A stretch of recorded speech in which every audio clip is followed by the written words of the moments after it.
नमस्कार, खबर उत्तर प्रदेश में आपका स्वागत है। मैं हूं आपके साथ मनोज मानस। खबरों का रुख करें उससे पहले देख लेते हैं इस वक्त की सुर्खियां।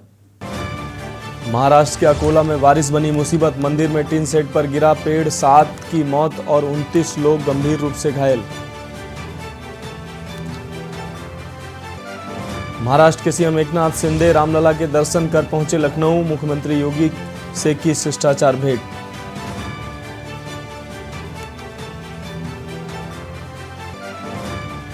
नगर निकाय चुनाव की तारीखों का हुआ ऐलान, 2 चरणों में होंगे मतदान, 4 और 11 मई को मतदान, 13 मई को आएंगे नतीजे।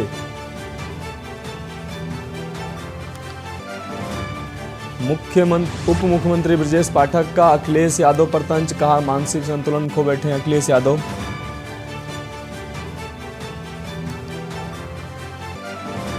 दोहरे हत्याकांड से दहला मेरठ, बच्चों के विवाद में चली गोलियां, महिला सहित 2 की मौत, गांव बना छावनी। कोविड तैयारियों का पता लगाने के लिए अस्पतालों में मॉक ड्रिल, आज और कल इज्जर में निरीक्षण करेंगे मनसुख मांडविया। आप देख रहे हैं के न्यूज, खबरों का सारथी। अब खबरें विस्तार से। उत्तर प्रदेश निकाय चुनाव की तारीखों का ऐलान हो गया। आपको बता दें, यूपी चुनाव आयोग ने बताया कि यूपी में निकाय 2 चरणों में होना है, जिसमें 4 और 11 मई को वोटिंग होगी। इसके बाद 13 मई को इस चुनाव के नतीजे जारी होंगे। यूपी निकाय चुनाव के लिए 2 चरणों में वोटिंग होना तय हुआ है। पहले चरण में 9 मंडलों में वोटिंग होगी, जिसमें सहारनपुर, मुरादाबाद, आगरा, झांसी, प्रयागराज, लखनऊ, देवीपाटन, गोरखपुर, वाराणसी हैं। इसके साथ ही दूसरे चरण में भी 9 मंडलों में वोटिंग होगी, जिसमें मेरठ, अलीगढ़, कानपुर, चित्रकूट, अयोध्या, बस्ती, आजमगढ़ और मिर्जापुर मंडल शामिल हैं। निकाय चुनाव के लिए जिला मजिस्ट्रेट, जिला निर्वाचन अधिकारी, पंचायत और नगरीय निकाय द्वारा सार्वजनिक सूचना की तारीख की घोषणा हो गई है, जिसमें जिला मजिस्ट्रेट, जिला निर्वाचन अधिकारी पहले चरण के लिए 10 अप्रैल को सूचना जारी करेंगे और दूसरे चरण के चुनाव के लिए 16 अप्रैल को सूचना जारी होगी। इसके साथ ही नामांकन पत्रों की भरने और जमा करने की तारीख पहले चरण के चुनाव के लिए 11 अप्रैल से 17 अप्रैल तक, इसके साथ ही दूसरे चरण के चुनाव के लिए 17 अप्रैल से 24 अप्रैल रहेगी। राज्य सरकार एवं राज्य निर्वाचन आयोग के द्वारा अगले निकाय चुनाव की अधिसूचना जारी कर दी गई। इस अधिसूचना के अनुसार 760 हमारे निकाय हैं, चुनाव किया जाएगा। चुनाव 2 चरण में किया जाएगा। पहले चरण का चुनाव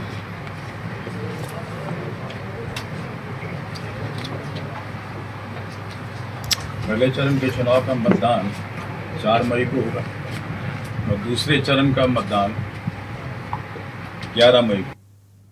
अब बात अगली खबर की। सोनभद्र के जिला कारागार में पतंजलि योग संस्थान की ओर से कारागार परिसर में योगाभ्यास कराया गया। जेलों में निरुद्ध कैदियों के मानसिक तनाव को दूर करने और बेहतर स्वास्थ्य के मद्देनजर सोनभद्र जिला कारागार में 2 दिवसीय शिविर का आयोजन किया गया। फिट इंडिया के तहत धन्वंतरी पतंजलि योग संस्थान की ओर से आयोजित इस कार्यक्रम में योग गुरु आचार्य अजय पाठक के साथ झारखंड प्रांत से आई योग प्रशिक्षक अंशिका पटेल और अनामिका सिंह द्वारा विभिन्न योगासनों के माध्यम से प्रशिक्षित किया गया। दीप प्रज्वलित कर कार्यक्रम की शुभारंभ करते हुए पुलिस अधीक्षक डॉक्टर यशबीर सिंह ने कहा कि योगाभ्यास में भाग लेकर निरुद्ध कैदियों को योग के माध्यम से मनोदशा बदलने का संदेश दिया है। इस अवसर पर जेल अधीक्षक सौरभ श्रीवास्तव ने कहा कि कार्यक्रम का उद्देश्य योग के माध्यम से निरुद्ध कैदियों के बेहतर दिनचर्या और मानसिक सुधार का प्रयास करना है।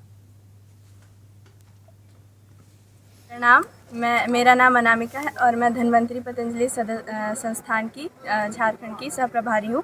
और मेरा मानना है कि कैदियों को और मतलब मेडिटेशन करवाना चाहिए ताकि वो दिमागी संतुलन उनका सही रहे और वो अच्छे से। आप इतनी अल्प आयु में यहाँ तक मुकाम हासिल की हैं और यहाँ पर आने के बाद इतनी बड़ी तादाद में लोगों को आप जेल में देखी, क्या ऐसा आपका कैसा अनुभव रहा निजी तौर पे? क्या आपने सोचा था कि किसी जेल में इतने लोग होते हैं? कभी ऐसा पहले देखा है? नहीं, आज तक ये मेरा पहला अनुभव था यहाँ पे जेल में आके मतलब लोगों को योगा करवाना, वो भी कैदियों को। तो और इन्होंने भी बहुत अच्छे से उत्साह दिखाया अपना और बहुत अच्छा लगा करने में और सब बहुत अच्छे से कर रहे थे। बहुत अच्छा लगा। प्रणाम सभी को, मेरा नाम अंशिका पटेल है और मैं धन्वंतरी पतंजलि संस्थान की प्रभारी हूँ, प्रदेश प्रभारी। मैं नेशनल मेडलिस्ट हूँ योगा में, और आज के कार्यक्रम से मैं लोगों को बताना चाहती हूँ योग का महत्व क्या है, इसे करने से क्या क्या फ़ायदे हो सकते हैं। बस इतना ही।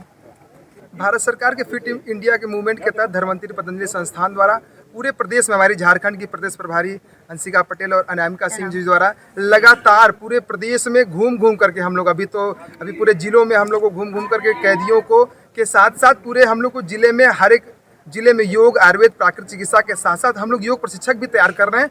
और हम इस जनपद सोनभद्र में अपनी संस्थान द्वारा एक आदिवासी गुरुकुल की स्थापना कर इस शिक्षा को जन जन तक पहुंचाने का भी कार्य कर रहे हैं। 8 अप्रैल और 9 अप्रैल को हम लोगों ने धन्वंतरी पतंजलि योग संस्थान के सौजन्य से यहाँ जिला कारागार सोनभद्र में योग महोत्सव का आयोजन किया, जिसमें झारखंड से आई 2 बहनें भी शामिल हुई, जिन्होंने यहाँ पे बंदियों को योग सिखाया।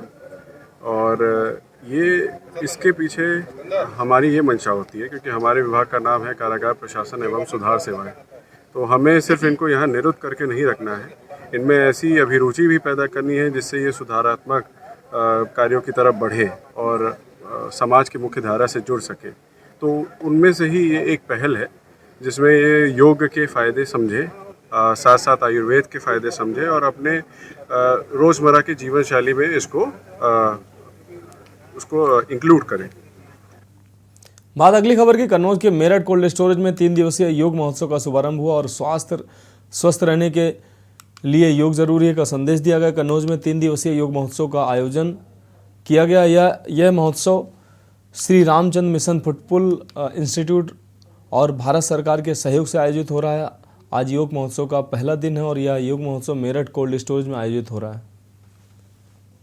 हमारे ब्रेन में न्यूरल पाथवे होते हैं, या समझ लीजिए ये वैसे ही अभी उसी समान है जैसे मैंने आपको रेस्टोरेंट का एग्जाम्पल, आप लेके बैठते हो तो आप ये अनुभव करने के लिए अपने हृदय को खोल दिया, उसके बाद आराम से बैठ जाइए।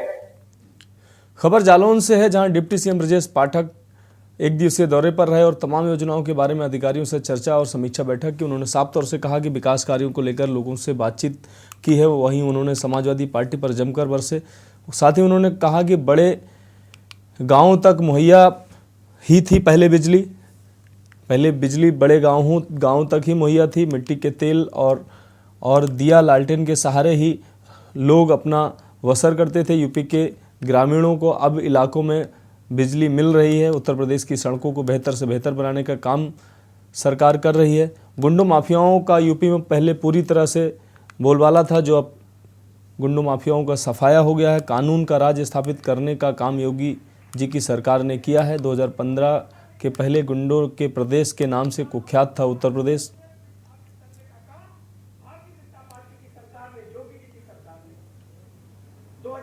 जालौन जनपद को सर्वश्रेष्ठ जनपद के रूप में स्थापित करना हमारा प्रथम कार्य है और यहाँ पर हमने विकास योजनाओं का स्थलीय निरीक्षण भी किया है। अभी कलेक्ट्रेट में हम सभी विभागों की समीक्षा भी करेंगे और जो केंद्र प्रदेश की सभी योजनाएं हैं उनको धरातल पर नंबर 1 पर लागू किया जाए, कहीं कोई दिक्कत न हो, इस बात की चर्चा भी करेंगे। नगर निकाय चुनाव है, नगर निकाय चुनाव में हमारे भारतीय जनता पार्टी के सभी प्रत्याशी प्रचंड बहुमत से जीते। हम कार्यकर्ताओं से बात किए हैं और शीघ्र ही हम चुनाव मैदान में जैसे ही चुनाव डिक्लेयर होगा, एक एक घर जाकर के भारतीय जनता पार्टी की नीति रीतियों को, आदरणीय मोदी जी की बातों को, आदरणीय योगी जी की बातों को जन जन तक पहुंचाएंगे और लोकसभा और स्थानीय निकाय चुनाव में दोनों चुनाव में प्रचंड बहुमत से जीतेंगे। सभा भी हमला बोला है राष्ट्रीय पक्ष को लेकर। समाजवादी पार्टी का हाल आप अच्छी तरह जानते हैं। पूरी तरह से गुंडे, माफिया, मवालियों को पुष्पित पल्लवित करने वाली पार्टी रही है। जनता ने उन्हें सबक सिखा दिया है। जनता सपा को कभी स्वीकार नहीं करेगी।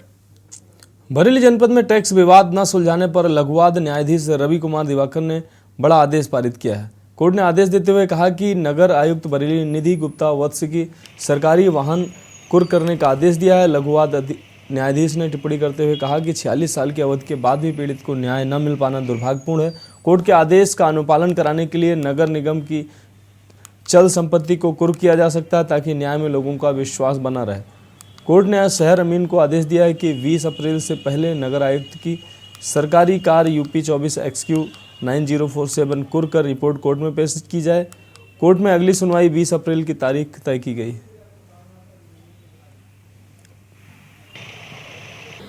देखिए, ये सब एक विधिक व्यवस्था के अंतर्गत किया गया है, उसको हम विधिक व्यवस्था से ही निस्तारण करेंगे। क्या कारण रहा था जितने टाइम तक इसको?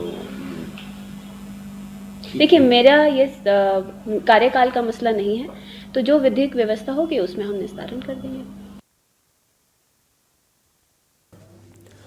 सुल्तानपुर के बल्दी राय थाना क्षेत्र अंतर्गत, जहां इसी थाना क्षेत्र के तरणसा गांव में पुरानी रंजिश में एक युवक को गोली मार दी गई। घटना के बाद बाइक सवार बदमाश मौके से फरार हो गए। वहीं घायल युवक को सामुदायिक स्वास्थ्य केंद्र ले जाया गया, जहां हालत गंभीर देख डॉक्टरों ने उसे जिला अस्पताल रेफर कर दिया। फिलहाल सूचना पर पुलिस मौके पर जांच पड़ताल कर रही है।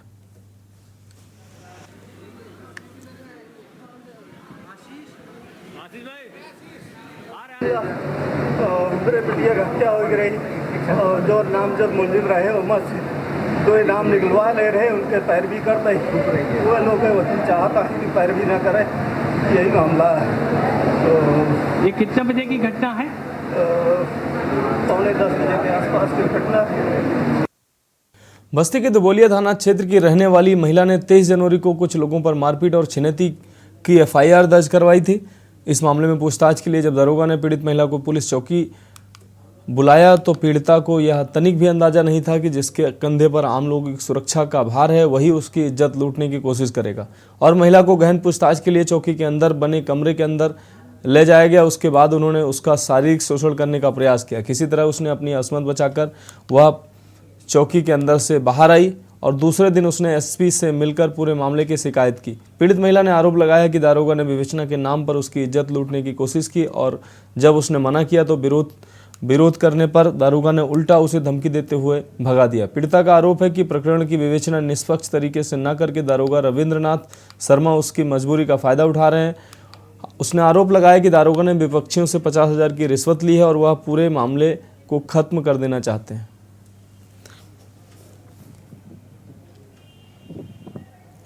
एफआईआर दर्ज हुआ है और उसी के शिकायत में मुझे बुलाया गया पूछताछ के लिए। दुबौलिया जो चौकी इंचार्ज डेढ़ यहाँ के रविंद्र नाथ शर्मा है, उन्होंने बोले कि यहाँ पर नहीं होगा और तुम अंदर चलो। अंदर बुला करके मुझे कमरे में ले गए और मेरे साथ बदतमीजी भी किए। मेरा हाथ पकड़ करके मुझे खींच रहे थे। उसके बाद मैंने झटक करके मैं बाहर आई। कह रहे कहीं शिकायत करोगे तुझे मैं जान से मरवा डालूंगा और तुम्हारे पास पैसा नहीं है। वो लोग पैसा के काफ़ी हैं, पैसा हम लोग को जो मतलब कभी भी बुलाएंगे वो लोग आके हमको दे देते हैं।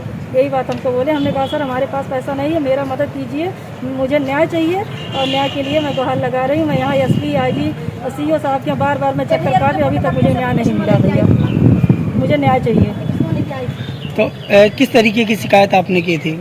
शिकायत मैंने मेरे साथ वहाँ चोरी हुआ, चोरी छिनैती हुआ, मारपीट भी हुआ। उसके बाद मुकदमा दर्ज हुआ 323, 504, 506, 392 धारा लगा। पुलिस ने क्या कुछ कार्रवाई की अभी तक? पुलिस ने कोई कार्रवाई नहीं की। मेरा मेडिकल जो हुआ, मेडिकल में सब लोग ऐसे झूठा कह दे रहे हैं, मुझे मेडिकल दिखा भी नहीं रहे, ना तो धारा बढ़ा रहे।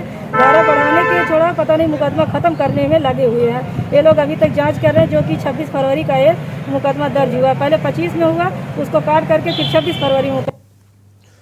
फर्रुखाबाद जनपद, आपको बता दें, फर्रुखाबाद नगर क्षेत्र अधिकारी प्रदीप कुमार के नेतृत्व में पुलिस द्वारा अपराध व अपराधियों के विरुद्ध चलाए जा रहे विशेष अभियान के दौरान एसओजी प्रभारी, सर्विलांस सेल प्रभारी जगदीश भाटी तथा कादरी गेट थाना प्रभारी फर्रुखाबाद कोतवाली के उपनिरीक्षक द्वारा पुलिस टीमों के साथ कादरी गेट थाना क्षेत्र के रोडवेज बस स्टैंड के पीछे छापेमारी की गई। छापेमारी के दौरान पुलिस द्वारा अंतर्राज्यीय जहर खुरानी लूट करने वाले गिरोह के 25-25 हज़ार के इनामिया 2 साथियों को गिरफ्तार करने में सफलता हासिल हुई। गिरफ्तार किए गए अभियुक्तों के पास से 3 मोबाइल, 2 ब्लेड, नशीली दवाएं व बिस्किट सहित 1575 रुपये नगद और भारी मात्रा में नशीली दवाएं बरामद की गई। पकड़े गए दोनों साथी अभियुक्तों को के खिलाफ जनपद अलीगढ़, आगरा, एटा, मैनपुरी, कन्नौज एवं फर्रुखाबाद के विभिन्न थानों में विभिन्न संगीन धाराओं में 1 दर्जन से अधिक मामले दर्ज हैं।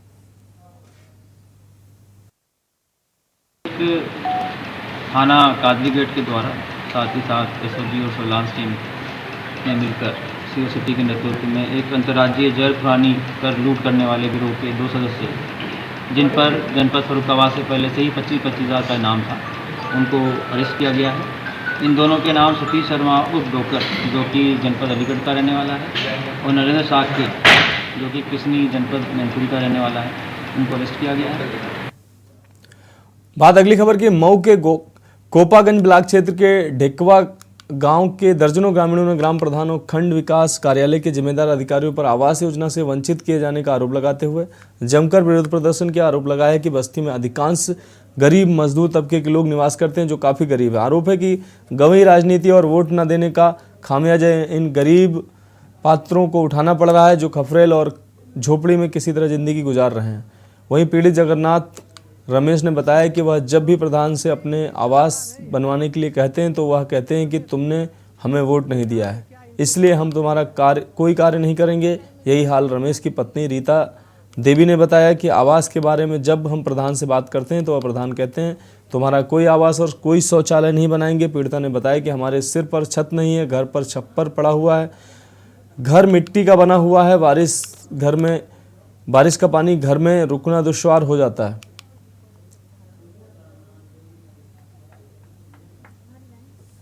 कहे ना कि हमके वोट देला ही ना है, के कहेला प्रधान कहे ना का कहेला वोट हमके मिलला ही ना है। आप क्या चाहती हैं? घर चाहत हैं, आपको आवास चाहिए, मगर अब तक आवास नहीं मिला। नहीं, दू जानी प्रधान भाई ना हमारे इथु में कटवा के दूसरे के दे दिया, दूसरे के दे दिया के दे दिया? प्रधान दे दिया, प्रधान दे दिया। 5,000 रुपये ले लिया और पैसा भी लिया है? 5,000 रुपये भी दे लिया। 5,000 रुपया किसको दी थी आप? उनका का नाम रहा? सुभाष प्रधान। अच्छा, जो पूर्व प्रधान थे उनको आपने 5,000 रुपया दिया आवास के लिए? कहाँ, कौन सा गांव है? ये ढेकौरा गांव। हाँ, कहाँ पे खड़े हैं?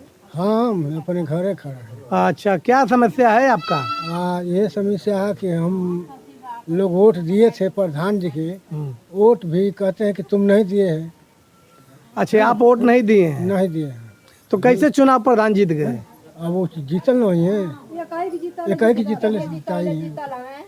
ये तो कि हमके कई बार फंसाऊ दिया। कैसन? अरे झूठा ही एक तरह एगो लेकर खड़ा रहे, ओके फंसा देना कि ये हो तो एगो जोड़ बात दूसरे का, वही जोड़ से ही चलत हूँ प्रधान जी। बात अगली खबर की। यूपी हरियाणा सीमा विवाद खत्म होने का नाम नहीं ले रहा है। मामला छपरौली थाना क्षेत्र के ताड़ा गांव का है, जहां पर ताड़ा गांव के 50 किसानों की लगभग 400 बीघा भूमि पर गेहूं की फसल लगाई थी, जिससे हरियाणा के किसान बड़ी ही चालाकी से अधिकारियों को गुमराह कर उनकी 400 बीघा गेहूं की फसल काट कर ले गए। जब यूपी के किसान जंगल में पहुंचते हैं तो वहां पर उन्हें मैदान खाली दिखाई दिया, जिसके बाद यूपी के किसानों ने छपरौली थाना पुलिस के साथ बागपत जिला प्रशासन को भी मामले से अवगत कराया। सूचना पर पहुंची पुलिस ने अधिकारियों के साथ जंगल में जाकर जांच की और पाया कि हरियाणा के किसान वहां के प्रशासन को गुमराह कर धोखाधड़ी से फसल काट कर ले गए हैं। पुलिस पूरे मामले की जांच में जुटी है। जो हमारी सीमा विभाग है 604 हेक्टेयर पर, जो हमारा रकबा है टांडा का जी, वो 604 हेक्टेयर है, हरियाणा बाउंड्री में गया है, जिस पे हमारे गांव के किसानों ने गेहूँ बोए थे और ये लोग आज अपना प्रशासन ला करके ज़बरदस्ती करीब 400 बीघे में इन लोगों ने आज कटाई कर दी है ज़बरदस्ती गेहूँ। और बहुत ही गरीब लोग हैं जिन लोगों का कटा है, जिनमें कुछ पट्टेदार है जी 3-3 बीघे। तो अभी जहाँ जानकारी हुई बेचारा एकदम चला आया। ये लोग पूरी तैयारी के साथ हैं और हमारा प्रशासन एकदम जैसा ही फ़ोन गया भाई हमारी फसल काटी जा रही आ गया जी। उधर से जो है उधर के एसडीएम साहब हैं, हरियाणा के तहसीलदार साहब हैं, नायब हैं, पटवारी हैं, एसएचओ हैं, कई थानों की पुलिस है और पूरी आर्मी टीम लेकर के 10-15 की गाड़ी हैं। और हमारे यहाँ से तहसीलदार साहब हैं, नायब तहसीलदार साहब हैं, सर्वे पटवारी शुक्ला जी और हमारे इंस्पेक्टर साहब हैं और हमारे चौकी इंचार्ज हैं जी, सभी मौजूद हैं। तो आपने उच्च अधिकारियों को डीएम साहब को भी अवगत करा दिया था, मैंने एसडीएम साहब को बताया है इस मामले में और मैंने ओसी साहब को बताया और थाना अध्यक्ष को भी अवगत करा था। तभी लोग हरकत में एकदम अधूरी मतलब पूरी ये लोग हरियाणा वाले पूरी तैयारी में फोर्स के साथ है, तैयारी के साथ में। लेकिन हमारा प्रशासन जैसा ही फोन आया तुरंत आनंद फानंद में आ गया। लेकिन इनका उच्च अधिकारी कोई मौके पर मौजूद नहीं है? नहीं सर, उच्च अधिकारी कोई जिले लेवल का कोई जी जी। खबर बाराबंकी से जिले में के रामसनई घाट कोतवाली क्षेत्र में आधी रात के बाद नाकेबंदी के दौरान पुलिस ने मुठभेड़ में 2 तस्करों को पकड़ा। इस दौरान जमकर फायरिंग हुई। दरअसल देर रात करीब 1 बजे पुलिस को सूचना मिली कि कुछ तस्कर गाड़ी से लखनऊ अयोध्या हाईवे से गुजर रहे हैं। इस पर एक्टिव हुई पुलिस लखनऊ अयोध्या हाईवे पर पहुंच गई। तभी मोहम्मदपुर गांव के पास पुलिस ने तस्करों को दौड़ाया। इस दौरान तस्करों ने गाड़ी से भागने की कोशिश की, जिस पर पुलिस ने उनकी गाड़ी पर जमकर फायरिंग की, जिसका वीडियो सोशल मीडिया पर वायरल हो रहा है। जानकारी के मुताबिक इसके बाद गाड़ी में मौजूद 2 तस्कर सिद्धौर रोड की ओर भागे और जोरावपुर गांव के पास मुठभेड़ में 2 तस्करों को गिरफ्तार किया गया। सूत्रों के मुताबिक तस्करी के इस काले धंधे में एक ग्राम प्रधान का भी नाम सामने आ रहा है। पुलिस उसकी तलाश में जुटी है। वहीं पकड़े गए दोनों तस्करों के पास से पुलिस ने करीब 1 किलो 75 ग्राम स्मैक बरामद किए, जिसका अंतर्राष्ट्रीय बाजार में कीमत 1 करोड़ रुपए आंकी गई है।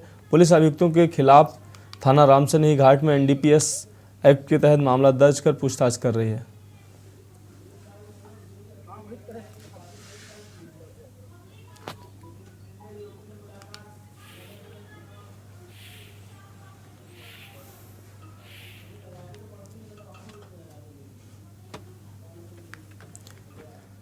सोनभद्र के जिला कारागार में पतंजलि योग संस्थान की ओर से कारागार परिसर में योगाभ्यास कराए गए। जेलों में निरुद्ध कैदियों के मुताबिक कैदियों के मानसिक तनाव को दूर करने और बेहतर स्वास्थ्य के मद्देनजर सोनभद्र जिला कारागार में 2 दिवसीय योग शिविर का आयोजन किया गया। फिट इंडिया के तत्वाधान में धन्वंतरी पतंजलि योग संस्थान की ओर से आयोजित इस कार्यक्रम में योग गुरु आचार्य अजय पाठक के साथ झारखंड प्रांत से आई योग प्रशिक्षक अंशिका पटेल और अनामिका सिंह द्वारा विभिन्न योजनाओं आपको बता दें विभिन्न योगासनों के माध्यम से प्रशिक्षित किया गया। दीप प्रज्वलित कर कार्यक्रम का शुभारंभ करते हुए पुलिस अधीक्षक यशबीर सिंह ने भी योगाभ्यास में भाग लेकर निरुद्ध कैदियों को योग के माध्यम से मनोदशा बदलने का संदेश दिया।